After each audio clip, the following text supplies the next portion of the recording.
എൻ്റെ കർത്താവേ, നിൻ്റെ ഉന്നതമായ നാമത്തിന് സ്തോത്രം ചെയ്യുന്നു. എൻ്റെ കർത്താവേ, നിൻ്റെ വിശുദ്ധ പൗരോഹിത്യത്തെ മഹത്വപ്പെടുത്തണമേ. എൻ്റെ കർത്താവേ, സഭയിലുള്ള സാന്നിധ്യം പ്രകടമാക്കണമേ.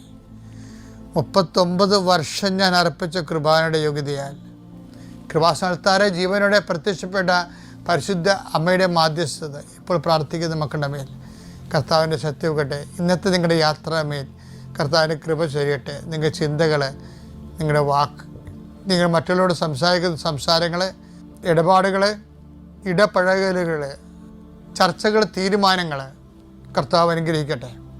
ജോലി സമ്പാദിക്കുന്നതിന് വേണ്ടി പോകുന്നവരെ, നമുക്ക് ലഭിക്കാനുള്ള പണം സമ്പാദിക്കുന്നതിന് വേണ്ടി ഉള്ള പരിശ്രമങ്ങൾ, മറ്റുള്ള കൈകളിൽ കുടുങ്ങിപ്പോയിട്ടുള്ള നമ്മുടെ അധ്വാന ഫലങ്ങൾ, അതായത് മക്കളില്ലാത്തവർ, മക്കൾ രോഗികളായി കിടക്കുന്നവർ, അവരെല്ലാം ഈ സമയത്ത് അവരുടെ വിടുതലിന് വേണ്ടിയും സമാശ്വാസത്തിന് വേണ്ടിയും ദൈവിക ഇടപെടൽ അവരുടെ ജീവിത മണ്ഡലം ഉണ്ടാകുന്നതിന് വേണ്ടിയും 39 വർഷം ഞാൻ അർപ്പിച്ച കൃപാന്റെ യോഗ്യതയാൽ കൃപാസന അൾത്താരെ ജീവനുടെ പ്രത്യക്ഷയുടെ മാതാവിൻ്റെ മധ്യസ്ഥത്തിൽ അൾത്താരയിൽ നടന്ന 10,000-കണക്കിന് ആരാശക്തിയെ നിങ്ങളെ ആശീർവദിക്കുന്നു.